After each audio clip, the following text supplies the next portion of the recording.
For some parents or some families, this might be a devoted room. In my house, everybody is at the kitchen table. We decide, like, this is the place where we're going to learn. So we're going to put the devices away. It's separate from where their games are at. It's separate from where, their other screens are at.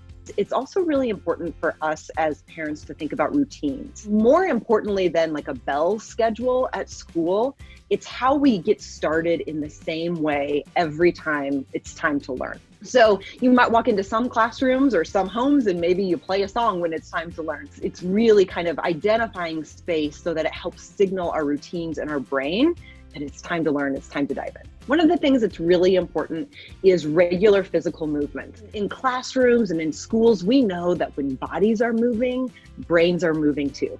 So if you were in a classroom, you would see students like moving from one group to another, and you would see students, going to recess. How do we build in some of that physical movement? And it doesn't have to be huge, right?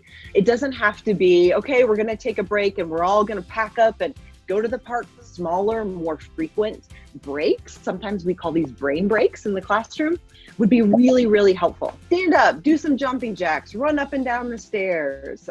It's really important for us as parents to remember how long our children can focus, right, before they need a break. I also think it's really important for parents to know that when they have this relationship, I think it will reduce some of the pressure to feel like the teacher.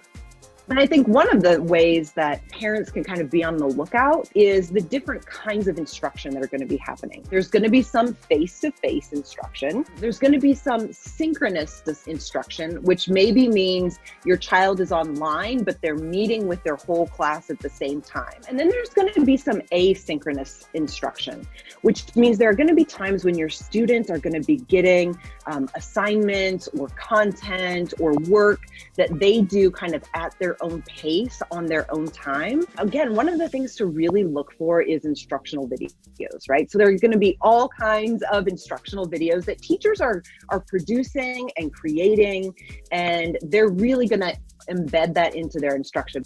We know that students are going to be in front of screens more because a lot of their instruction is going to come to them, right, in online formats.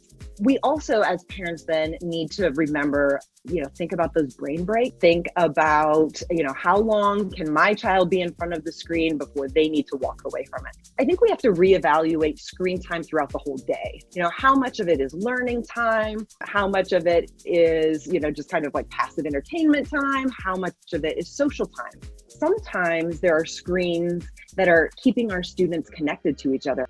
The time they spend on their video games is time that they're also talking to their friends. It's one of the things that makes me feel good about the way they are staying in contact with their friend, even though we're all a little still isolated here. It's hard because we are working from home. We're trying to manage like our adult lives, and we're trying to help our children at the same time. And sometimes that feels really difficult, right, to integrate. And one of the things as a teacher that I'm most aware of my students missing out on is all of the time to talk and use that conversation in order to enhance their learning, in order to figure out what they think, in order to practice saying what they believe. There are different points in the day when you can build in that routine, right? Or maybe it's the last thing they do, before they go to bed. Sometimes just asking them really concrete questions can get them started talking.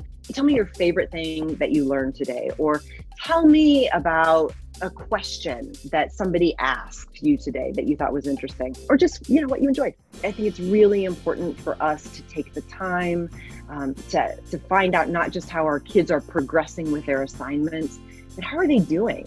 Like, how are they feeling about this? Are they frustrated? Are they happy? And I think if we as parents can have some of these conversations with our students early on in their experience, it creates for us kind of a baseline. And so we kind of know this is kind of where my child is at. And it's really normal for children to have good days and bad days. But if you start to notice kind of like chronic frustration, this is when you want to reach out to that teacher and you've built that relationship. So it's not a big deal. And then, of course, to take care of ourselves too. We all have to take the time to take those deep breaths and stay centered. When you're working on these tips, to be patient and to know that there's not one right way. In the end, it's what works for you and for your child